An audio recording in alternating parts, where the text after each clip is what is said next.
Tonight, a Sterling Heights nursing home is trying to control the spread of COVID-19 after a number of their residents have been diagnosed with the virus. It happened only after the facility accepted 24 COVID-positive patients from area hospitals, a decision that baffled residents and their loved ones. 7 investigator Ross Jones has their story tonight. The ones that are supposed to be most vulnerable to this disease or this virus, they're moving people in that have that in the same building. That does not make sense to me. Before the COVID-19 epidemic took hold here in Michigan, life was tough enough for Pam Zielinski's brother Fritz.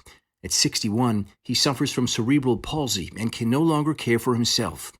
So last November, he moved to Lakeside Manor, a nursing and rehab facility in Sterling Heights. But in April, Pam got a letter. It said the facility was going to be accepting COVID patients. Up until then, Lakeside didn't have any residents with COVID. They were about to bring in 24.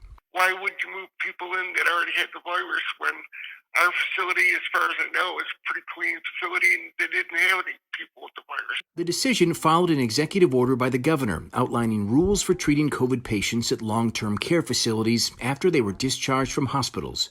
Patients would be isolated and staff were required to wear appropriate PPE.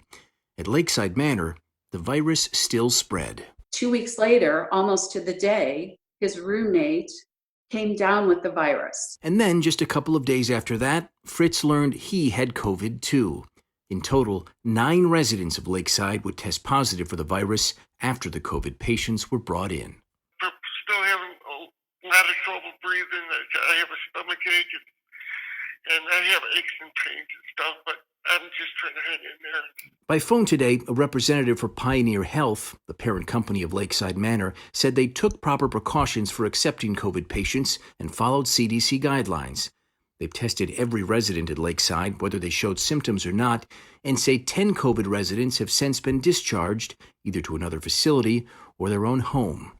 Today, Pam's brother Fritz sits at McLaren Hospital in Macomb. Someone's got to be an advocate for these people, and I appreciate you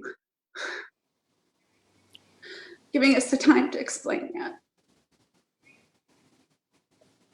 Now, at least one state representative tonight says the way that we are discharging COVID patients into these long-term care facilities needs to change. State Representative Leslie Love of Detroit says that these facilities should either be 100% COVID or 100% non-COVID.